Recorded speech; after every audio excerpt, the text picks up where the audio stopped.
Welcome back to Inside the Pastor Study Podcast. I'm Pastor Jeremy. And I'm Pastor George. Welcome to the Inside the Pastor Study Podcast. It has been so long since we've been able to be here in the studio doing a podcast that this might be a new thing to you. You might, I just spent the night. We've started and stopped this more than once. I had to remember all my buttons. It was a little bit of an adventure in here. So for some of you who were like, what is this podcast that's just shown up on my my feed? I don't seem to remember this one. Hey, how's it going? I'm Pastor Jeremy. And I'm Pastor George. We're a father and son pastoral team serving the local church in Methuen, Massachusetts.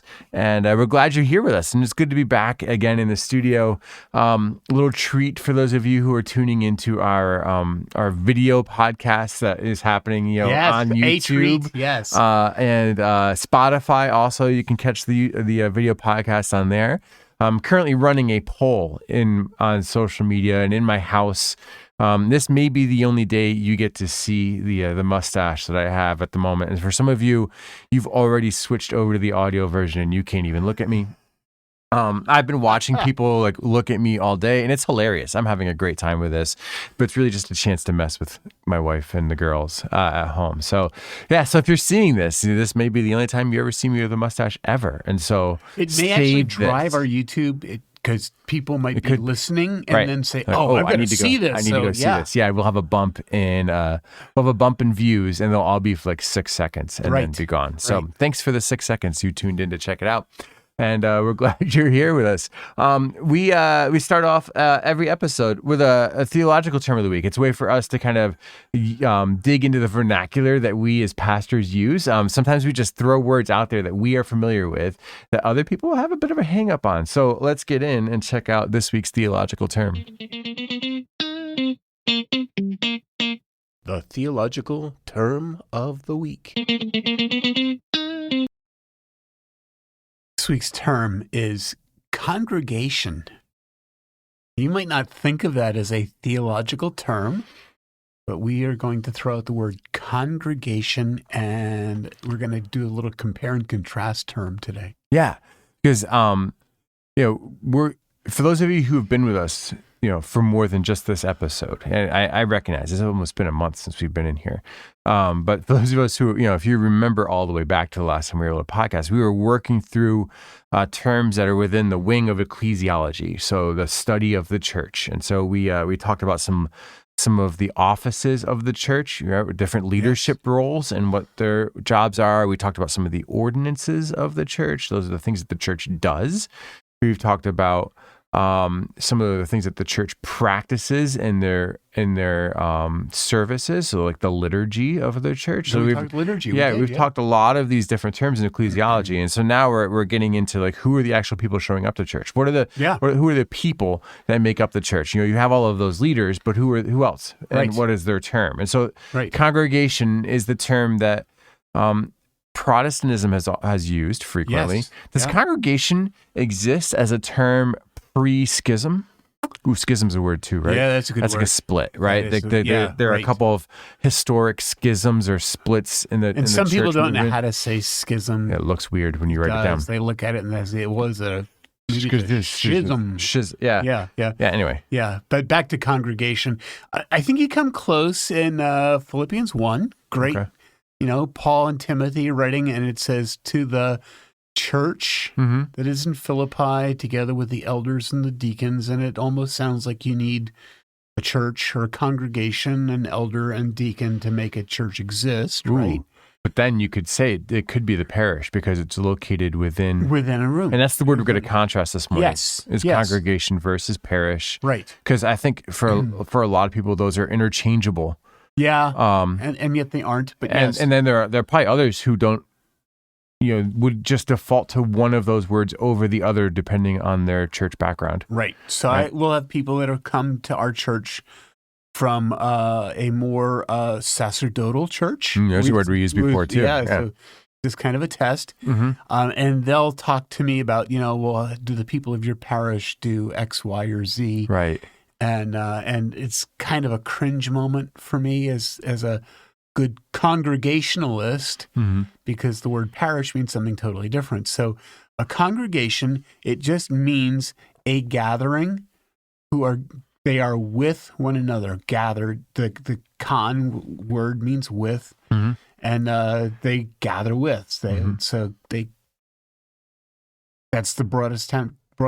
So we've talked about. I've used this term. Actually, I've used this term a lot more post COVID return than maybe I've ever used in my ministry career. I talk about the gathered people of God. Yes. Right, as the church or the ecclesia. Right, yes, that word is another word too. Right, like as ecclesia. Called out. Yeah. So ecclesia and congregation would they be like synonyms? They are very close to synonyms. Yeah. Especially when we talk. We're going to introduce all kinds of concepts this morning. Right? We talk local and universal when we talk about the church. Yeah. And I think that there are like 3 times in the New Testament where the word church really means universal. And the rest of the times that it's used in the Bible, it means local. Yeah. So you're talking about a congregation. You're talking about a group of people who have been called out and they have gathered with one another. So they've come out of somewhere. That's the ecclesia part. They've come to something. And that's the congregation part. They've decided to gather together with one another. Yeah. So I think that word is significant because it makes it clear that God's church gathers. They're not spread all over. They gather. So as a congregational church, we identify our gathering, our congregation, as being significant.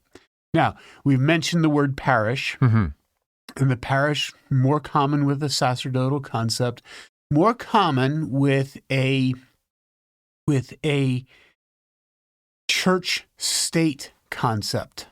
Oh yeah, true. Okay. Yeah. As a matter of fact, in the early 17th century, one of the struggles that the Church of England faced with the colonies here in the Americas was that they could not develop an accurate or adequate parish system. American colonists were scattered. They weren't going to, and they were going to go to church. This is interesting. In the colonies, they were going to go to church where they wanted to go to church, not where the Church of England would tell them that they had to go to church. So the Church of England tried to implement a parish system in the colonies, and the parish system of the Anglican Church failed miserably. Was unable to actually make it happen. We love to shop. We do, absolutely. Well, Americans love to shop, there is a right? truth to that. Yeah, right. But and that was, by the way, I mean, most people don't realize this, but in 1750, the Anglican Church had actually petitioned the King George III, and the petition was for the re-Anglicization of the church in the American colonies. And the church was about to be the church here in Massachusetts, which was primarily Puritan and congregational in its character, was about to be put under a very strict discipline where they were going to be forced into geographical locations called parishes, and the Church of England was going to force itself into the colonies. And it may have actually been right up there with the Stamp Act as to why the American Revolution came into existence, because Americans didn't want to be parished. Yeah. So that, I think historically that term has been that the larger organization of church has geographically split up its congregants into areas that make sense. And so then you'll have like the town our church is in is Methuen, so you would have the Church of Methuen, right? That you would have a parish here in the Methuen. Parish of Methuen, and everybody would go to depending on the size of Methuen. Right, we're a pretty large city, right? But you would have like your meeting house or your church, your building that you would all go to because you lived in that parish, right? And you would have a priest assigned, or maybe larger. Well, more than that. You'd have. So to be a parish. The word parish comes from the Latin system of government, the Roman system of government.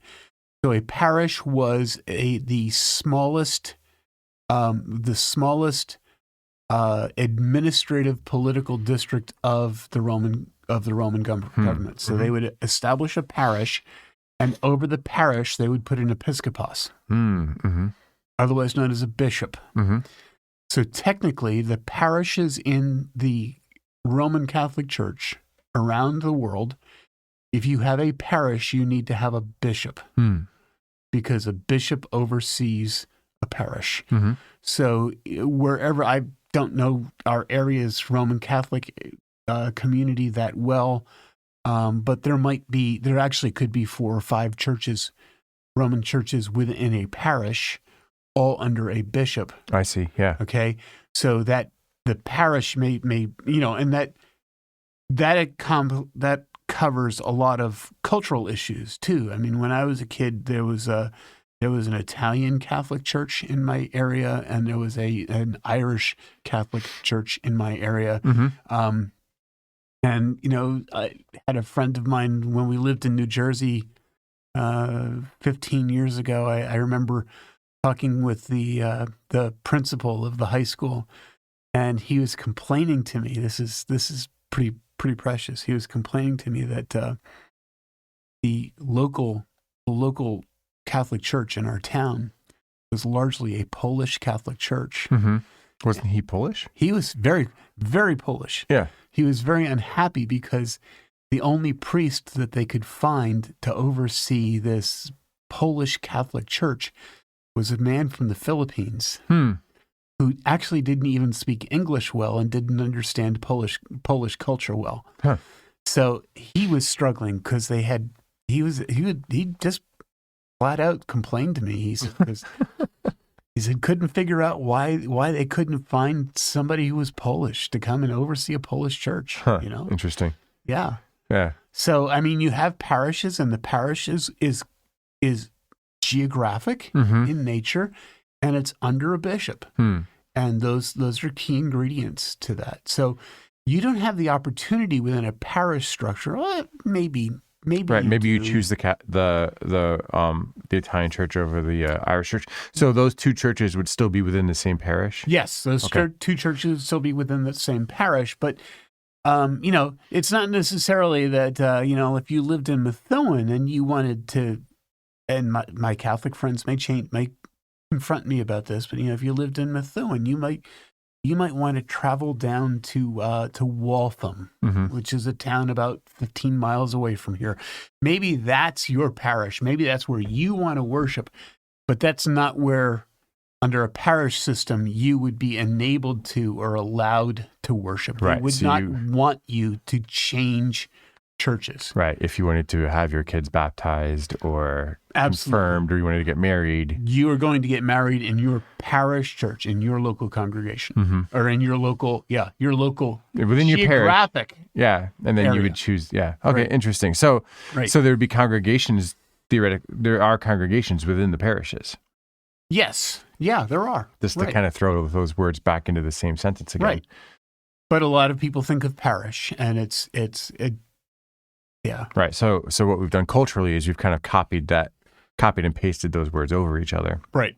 Or find replace. I'm trying to remember my actual computer term, right? Yeah. So so there are people who come from a parish type system who would then come into maybe a congregational system, and they would use that word parish to refer to their congregation, and which is why sometimes there's correction and other times there's just grace. Yeah. Right. But you're like, a lot of grace. Congregation. Yeah. But yes, that's us, right? But so here's another aspect of congregationalism. All right. Because you're in congregationalism, your congregation isn't limited by geography. Right. Yeah. I've seen a lot of churches where this goes the other way. Like at our church here, our address is Methuen. Yes. But we pull from a lot of regions. Yes, we do. And, and in multiple states. Yeah. And sometimes, there are even people who come over from Maine, right? So we have up to 3 states that we'd be pulling from on a Sunday. Yeah. And people drive past good churches. Yeah, great churches. To get here. Yeah. I was meeting with a family. They had just did a funeral of the family recently, right? And they're talking about the mother had passed away, and I was talking with the son about their early decision to come to our church, even though they lived in the town of Amesbury at the time, which is quite a hike from us, right? Yes. That's a long drive back and forth on a Sunday morning. And there are great churches over in that area. But they had some connections here, and there were some programs here that made Marsh Corner unique at the time that they thought were valuable. And so they made that trip for years and years and years. And so, so we still have that regional connection. Not all congregational churches do, but because of our location and our culture, that works well here. And then I know of other churches like, my brother's church, right? It lives near a major city in the Midwest. And they're a classic conservative congregational type megachurch, and they've actually reframed the parish idea.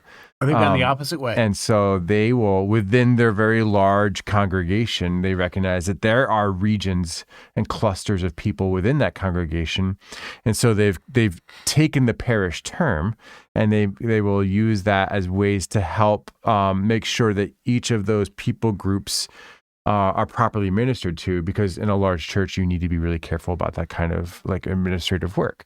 And so they will have, different parishes, and then they'll have deacons who are involved in those parishes particularly, and they'll have I think they'll do like different small groups, and like you'll find small groups within your parish because that makes sense, and you don't have to travel as far.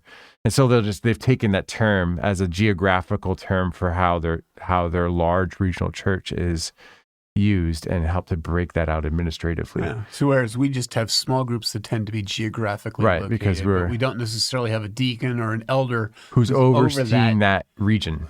Right. Yeah. Right. It technically wouldn't be a parish if you didn't have an elder overseeing the region. I think they do. They actually do have. They do have like the pastor of that particular region. I think they have like a pastor over that region. They also would have like an executive pastor over that region, working in that region as well. Yeah, it's interesting. It's an interesting. Yeah, so they've gone to a parish structure, which again, you Right, can you do a still lot have, of like, things you have within the parish. Yeah, right. Right, but the parish in most churches, when you use the word parish, you're looking at This is a creative reterming, I think. Exactly. Right. Yeah, but by and large, when you're interacting with these terms, which is, it's actually kind of a cool thing, right? When you know theology really well, you get to paint with it. Yes. And, And I mean, you did this years ago. It's my idea, but you did this years ago in your previous church, where with the Levite concept. You had your trustee board. Typically a trustee board are all the guys who gather together and paint stuff and fix stuff that breaks.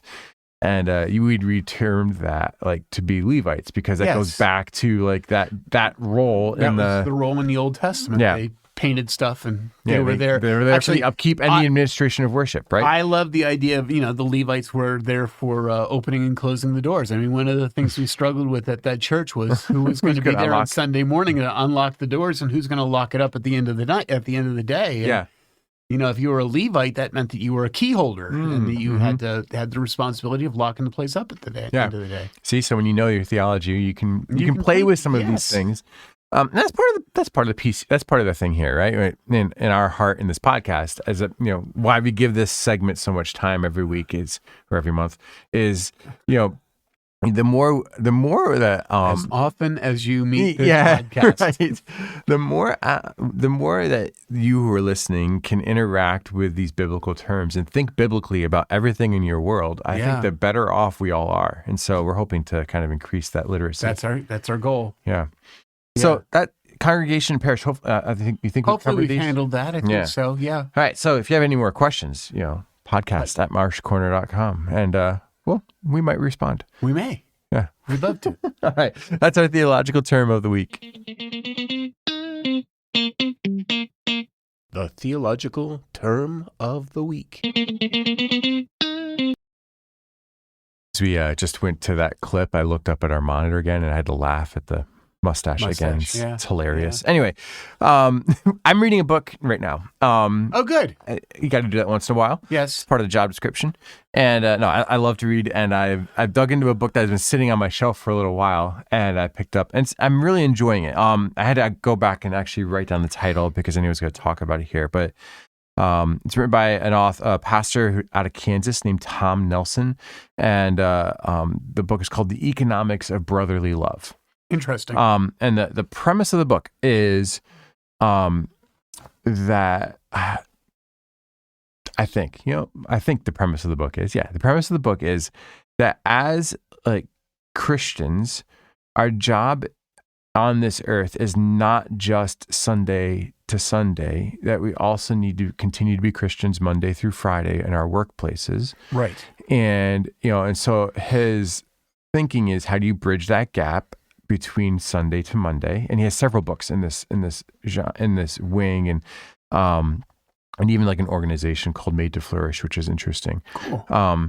But connecting Monday to Sunday. And so, but one of the things he's talking about in that is how do we think biblically or Christianly about our work and what we do with our work. And I really appreciated this. And he's talking about, there's a lot of economics obviously in this book. And I think economics is a fascinating conversation. And I think it's fascinating that a lot of Christians hide from this conversation. Yeah. Well.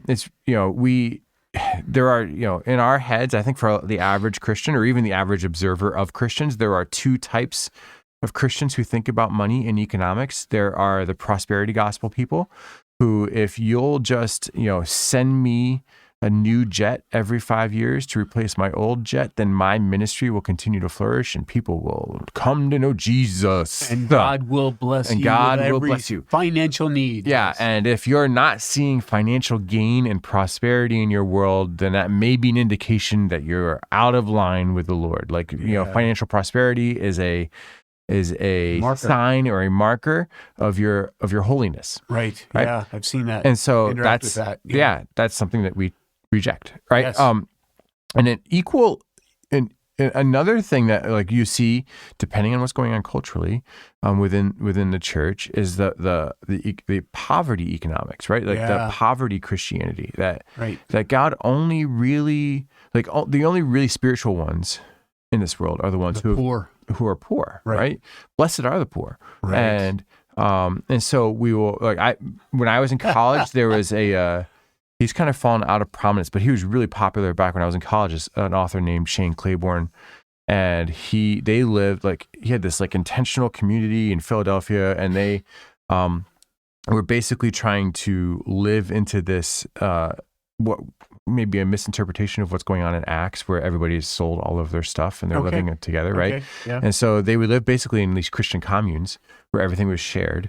And they would, in a sense, pursue poverty. So even as he would write books and sell millions and millions of books, like all of that money, as far as I can tell, was funneled back out into social justice movements and poverty work. And he really kept enough to keep the commune that he lived in alive and healthy, right? Interesting. And again, like you see stuff like that, and I think like, I understand like some value in this, but I also don't see scripturally how that's our call. Like that, I don't think that like you are more holy if you're impoverished. Yeah, and I mean, to some extent, you see that with Quaker theology and the spiritual discipline of simplicity.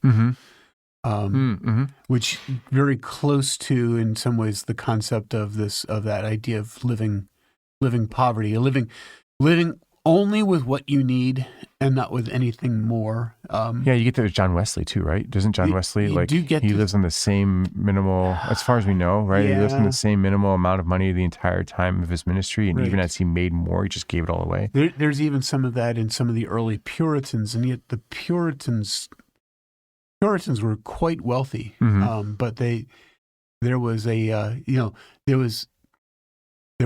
rejection of wealth. So there's some of that poverty gospel, and we're afraid of money. We're just downright afraid of money. Right? We're much more comfortable talking about everything else. Yes, in faith, we will hit. I think pastors will hit politics and sexual ethics before they'll hit money. Oh, absolutely. And because it becomes a third rail, which is interesting because Jesus talks about money constantly. All the time. And scriptures talk about economics all the time. And so as I'm reading this book, there are a few illustrations that stuck out to me of interest. The one is, he's talking about Jesus's parable of the Good Samaritan. And, if if you've actually found this podcast, you're probably pretty familiar with this parable. But the Gospel of Luke, in case you're looking. Jesus is, talking about who is my neighbor. Somebody's confronted Jesus, who's my neighbor. And so Jesus comes up with this illustrative story and talks about a man who's made a dangerous trip. He gets beaten up by robbers, and several people who were pillars in the faith community walk by this man and don't help him. Right. Whether that's to maintain ritual purity or just they're cold and they're hypocritical. And the person who does stop to care for the wounded man is a Samaritan who is an ethnic abomination or outcast among the Jews. Yeah. And so this outcast, Jesus says, which of these is treated, which of these was the neighbor to the man who's been wounded? And then the crowd is forced to admit that it's this outcast who has been the neighbor. But part of the story is that man picks up that Samaritan picks up this wounded man, brings him to an innkeeper, gives him money, says, take care of his needs, and basically plops the credit card down on the table and says, and charge everything else to my account for whatever his care is going to be, until he's nursed back to health. And Nelson in his book is arguing that person had to have some substance. That person had to have had some economic success in order to be able to afford to care for that person who had been broken and wounded. And that, and he moves on to say, success is not something for Christians to run from. It's something it's a tool that God has given us to leverage for the good of the world. Right. And that's really the premise. Economics are a tool that God has given that Christians should be using to leverage for the common good. Yes. And and I think it's an interesting premise. I think it's interesting to work about. The second illustration, and then I'll let you weigh in on the economics piece here. Okay. But we'll start with these two as orienting ideas. So you have the Good Samaritan who uses his economic advantage to help. And then the second one, he goes and talks about Adam and Eve and God's command to Adam and Eve to be fruitful and multiply, fill the earth and subdue it.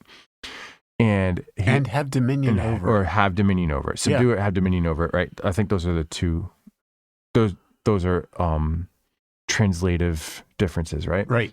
So the premise that the author of this book is taking is when we read that, we say, aha, women's job is to make babies. And obviously men are involved in that process. And if you have questions, you can talk to your parents.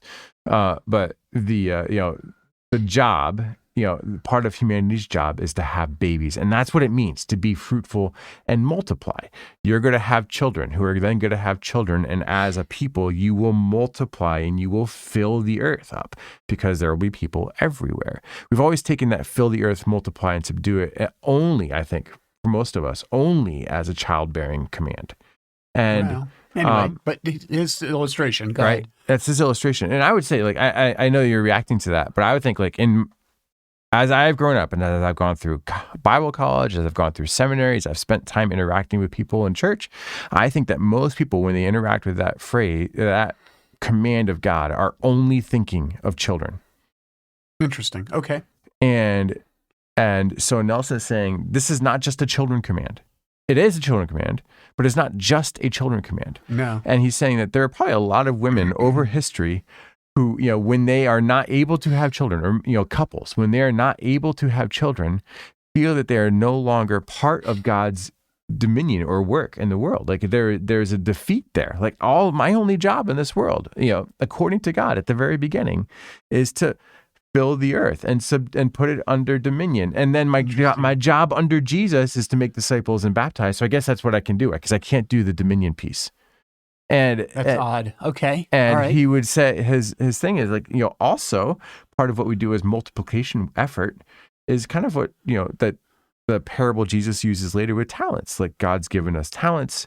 You can either bury those and you can do nothing with them, or you can leverage those talents, those things that God has given you, so that the leveraged talents multiply and are used to expand the kingdom. Right. So those are these two economic ideas. All right.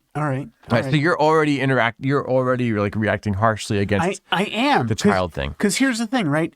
I see the child part. But it's the and that he's missing. It's and it's the fill the earth and subdue it.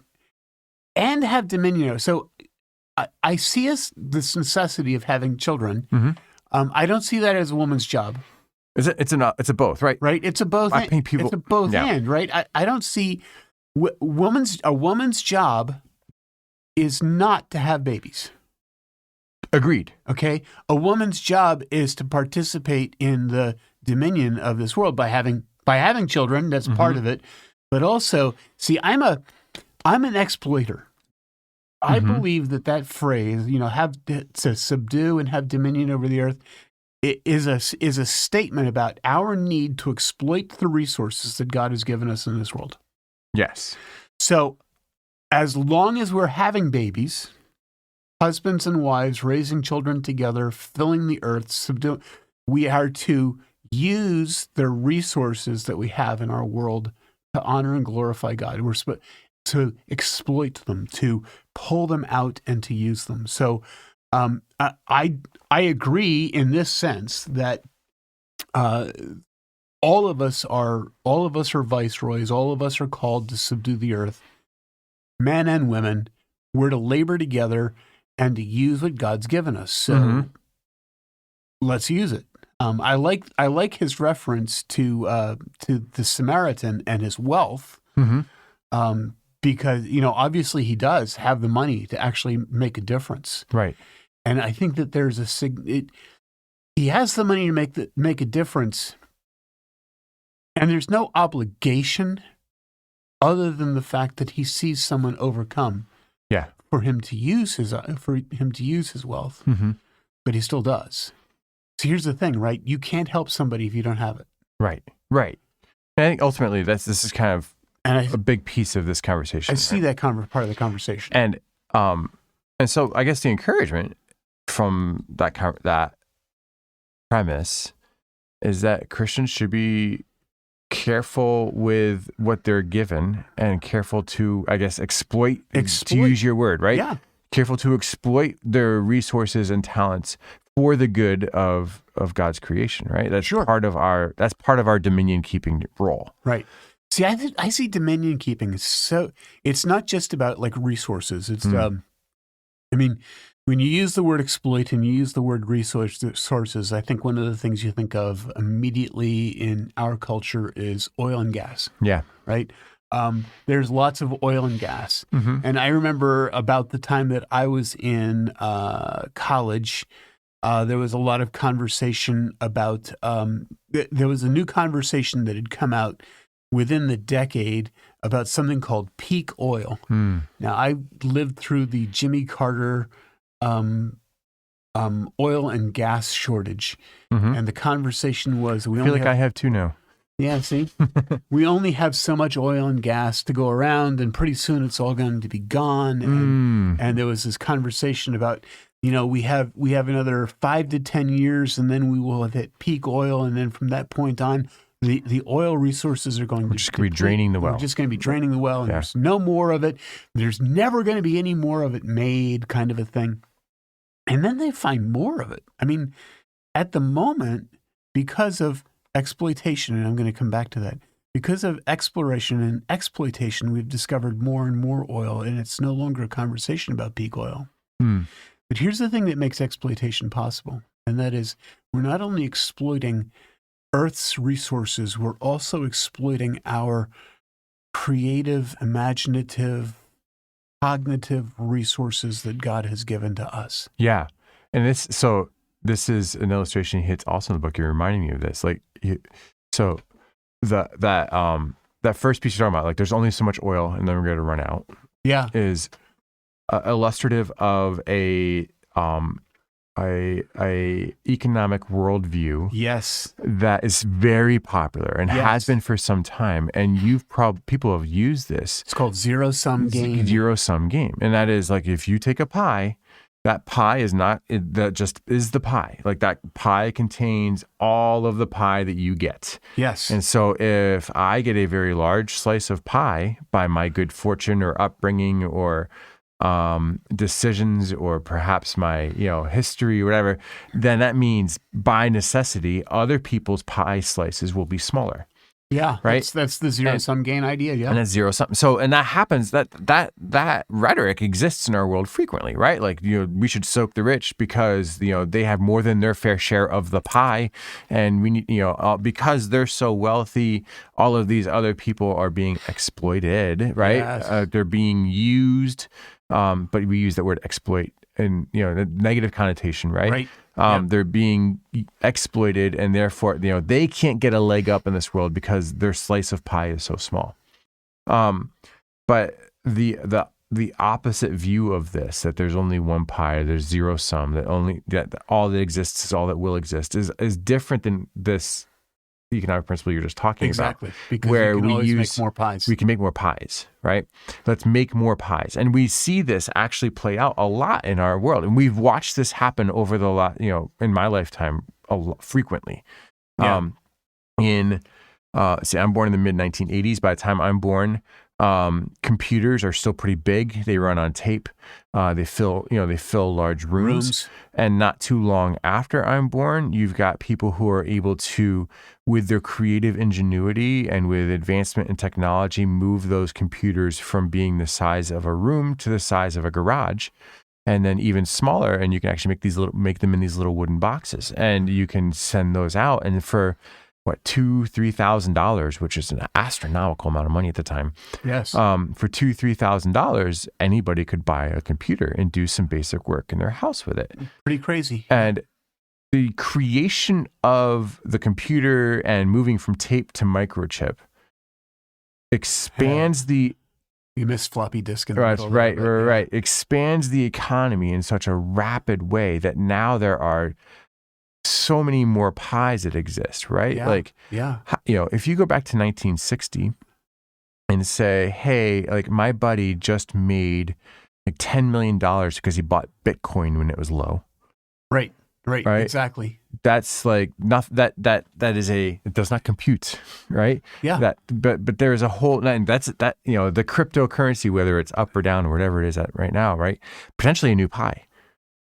For wealth creation that comes out of creativity, our ingenuity, and our understanding of technology and where we're going, right? And now, like explosion in wealth and retraction of wealth recently, but like you have like the economic industry, like people, our industrious nature creates more pies all the time, and that's God. That is God's image in us, and us actually doing what God told us to do, to be fruitful and multiply and fill the earth and subdue it. Mm-hmm. That's every time somebody invents a new way of doing something that makes life easier, faster, more economical, they're acting in God's image in this world, and they're actually doing what God told them to do. Yeah. When I was 8 years old, there was a doctor in South Africa named Christian Barnard. Mm-hmm.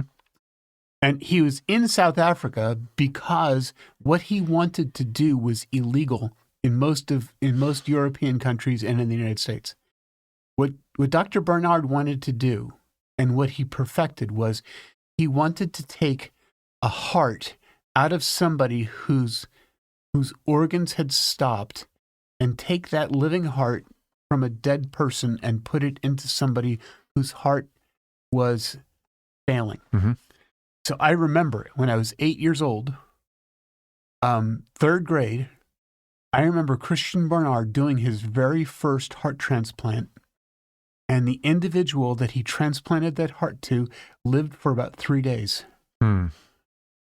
And it was an amazing, amazing moment. He had taken a heart from somebody who had died in an automobile accident. Mm-hmm. They were able to transition it over and put it in this man's chest, and he lived for 3 hours. 3 days? 3 days. Yeah. 3 days, right? Yeah. Nowadays, heart transplants are common. Yeah. Super common.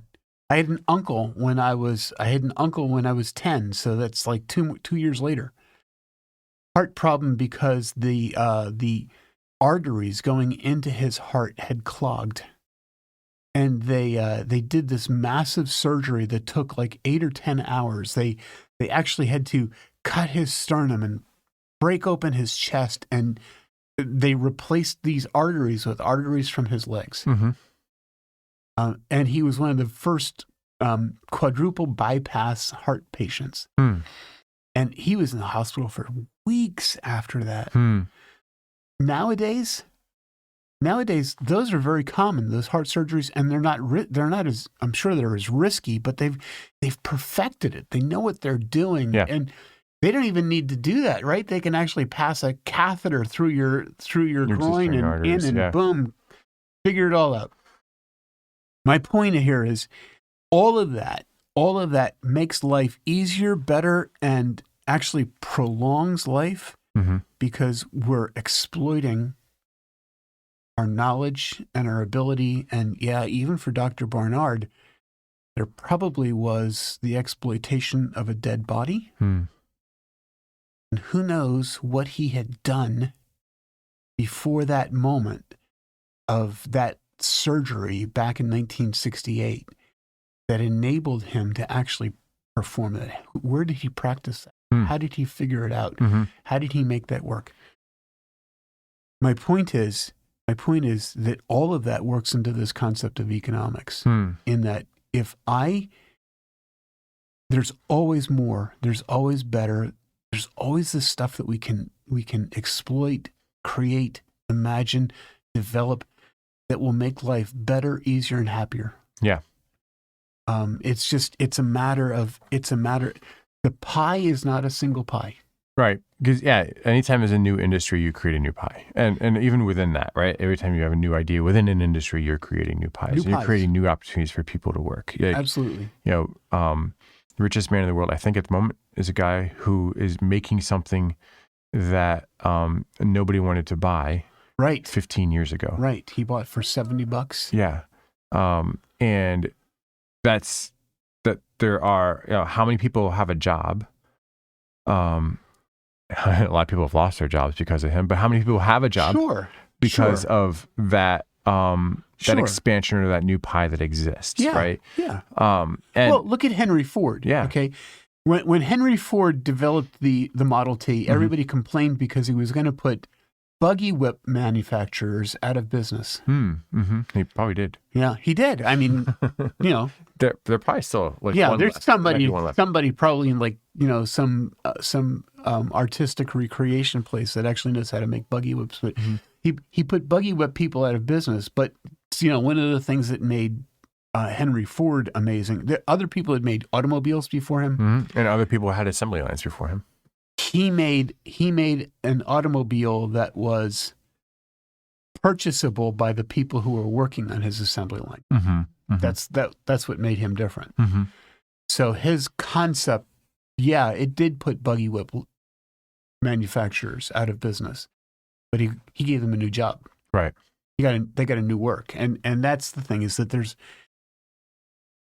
a group of people in our culture, in the world. The term was first coined back when the start of the Industrial Revolution in the 1830s. They're called Luddites. They were individuals who will always oppose new ideas and new creativities and new concepts of economics. New product, if you will. Christians should never be Luddites. Yeah, because what we're talking about is it's our kind of responsibility to be part of this creative process. Absolutely. Right. And one of the things that I've taken from my undergrad that is just, it's stuck with me, and I talk about this all the time. Remember the president, he retired after my freshman year, but the president of the university talking about how Christians should be the best at. Yes. Right. And that was kind of his thing. Because Jesus is in us, Christians should be the best doctors. Because Jesus is in us, Christians should be the best lawyers. Christians should be the best actors. Christians should be the best musicians. Because of all of the people who are contributing to the world, like those of us who actually know the Creator and are inhabited by the Holy Spirit, should be able to improve the world that they are choosing to work in. Right? Absolutely. Like we are working for the flourishing of all humanity, and the part of our role as lovers of Jesus is to improve the environment that he's put us in, to fill the earth and to subdue it and have dominion over it, right? And that's a big piece of what we're called to do. So if you're a computer programmer, be the best. Right. And if you're an entrepreneur, like come up with something that is going to serve the world well, and that will, make an economic impact for you and those who work for you, but also because you know and love Jesus, like invent stuff that's going to like improve the livelihood and the lives of people who don't know Jesus yet. Sure, right? sure. Like we're playing this part in the economy that we've been placed in. And I think, when as a response to the gospel, we should be making our sectors better. So this is one of those things. I'm gonna go do some Americentrism here, because I think that going back to what we've talked about years, early episodes, I think that the evangelical bent of the United States, the Great Awakening bent of our nation, has created a new way of thinking in our country that doesn't exist in other places. It's that evangelical Christian influence that makes us more capable of filling the earth and subduing it. Here's the deal, right? One of the geniuses of that evangelical issue in the United States is that we may not be the first or the best. One of the things that we can do is we can put our hand to things and make it available to everyone. Mm-hmm. Two cases. We've already talked about Henry Ford, right? That is a Christian concept of filling the earth and subduing it. Other people had cars.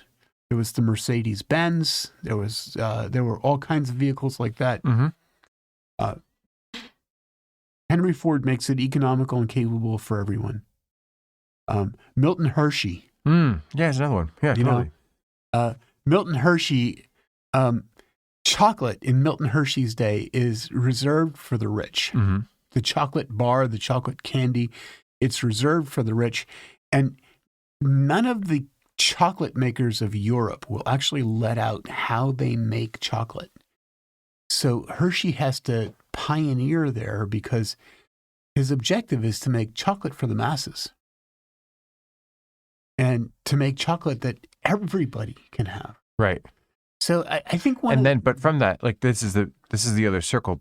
This is the other piece of the circle, right? From there, he also does incredible things for people with his wealth, right? Amazing. Like he starts, he has an orphanage. He starts the Milton Hershey School. Yes. Which is really cool. I mean, still to this day. Yeah, it still exists, right? Like, and that's, kids can get, Kim and I were flipping through the channels the other day because I had to, because our internet was out. And so we were stuck with just old school channel flipping. And we came across an old episode of To Tell the Truth. And it was, it was one of the Hershey children who was on there. And the panelists, this is like the 1970s, the panelists are all asking like all of these detailed questions about like the Milton Hershey School and the Penn State has a huge research hospital that Hershey bought and paid for and gave to the state of Pennsylvania. Yes. And all of that wealth came out of that. Like, and the Milton Hershey School takes kids.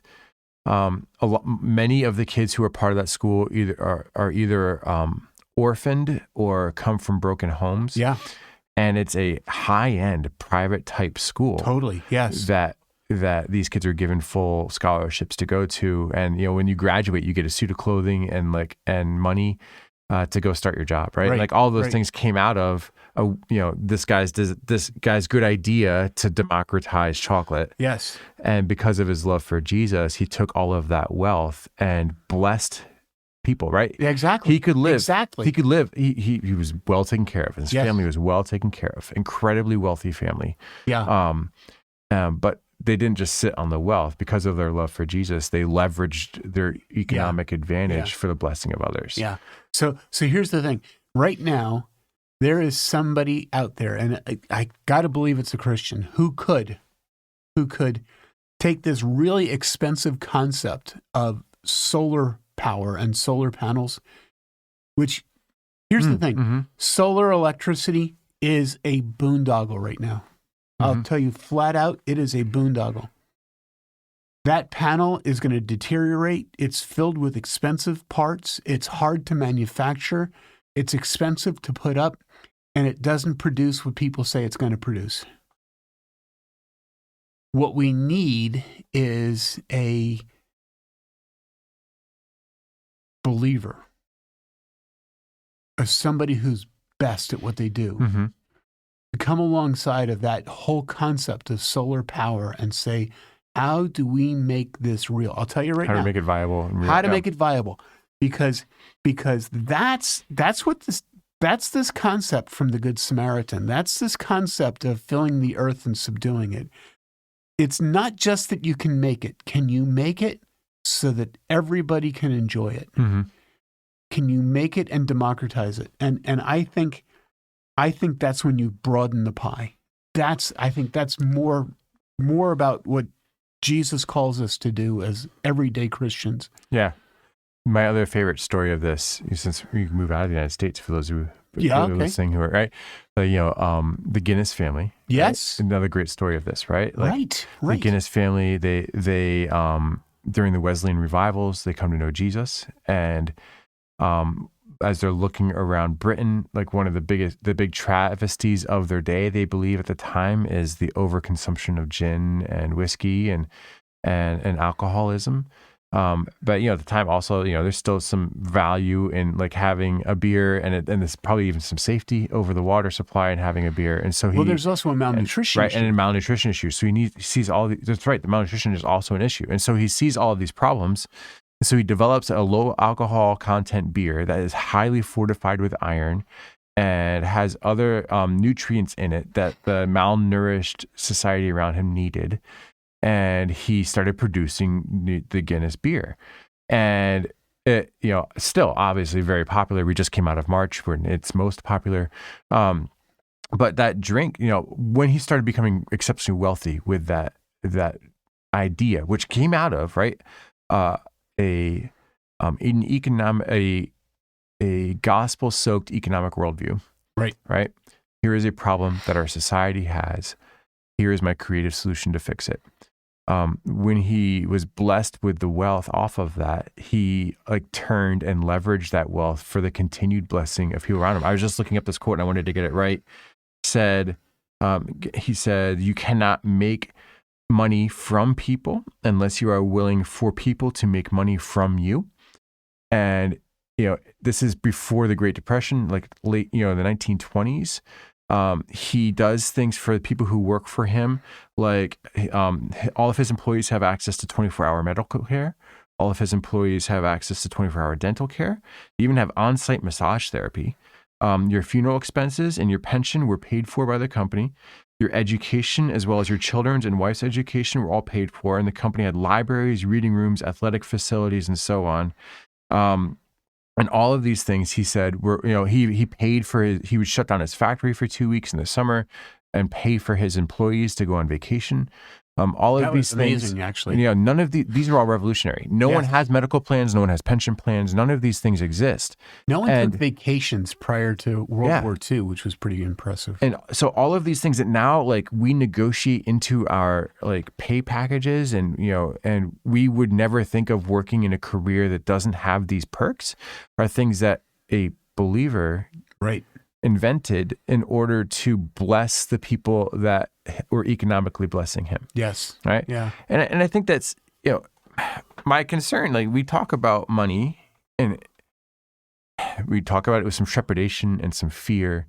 And I think that as people who know and love Jesus, our job is to leverage the things that God has put in before us, view the world with the heart of Christ, and do our very best to promote the flourishing of the people who are around us. Sure, absolutely. And I think that's our calling and our role and our blessing. Because we're exploiting the world for Christ. Yeah. It's what he gave us. He wants us to use it. Yeah. So you're listening to this, if you have great ideas for the world and how to change it or bless it, go pursue that with all of your heart, with all of your might, and serve the Lord well with the increase. And I think that's a way that Christians can have an impact on the betterment of the world that we're in. Right. If you see a problem in the world and you're frustrated with something that's going on, the solution is to bring Jesus into that environment and create something, because we're all, made in his image as creators. Create something that fixes the problem. Absolutely. And see if God doesn't bless it. Perfect.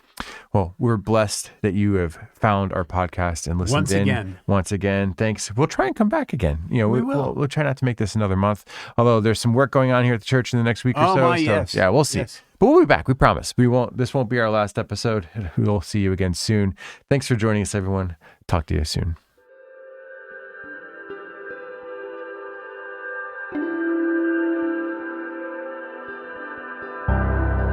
You have been listening to Inside the Pastor Study podcast with Pastors George and Jeremy Stevens. Artwork by Caitlin Gallagher, music by Sam Demetrius, and engineering help from Ashley Gallagher. To find out more about us, head to marshcorner.org.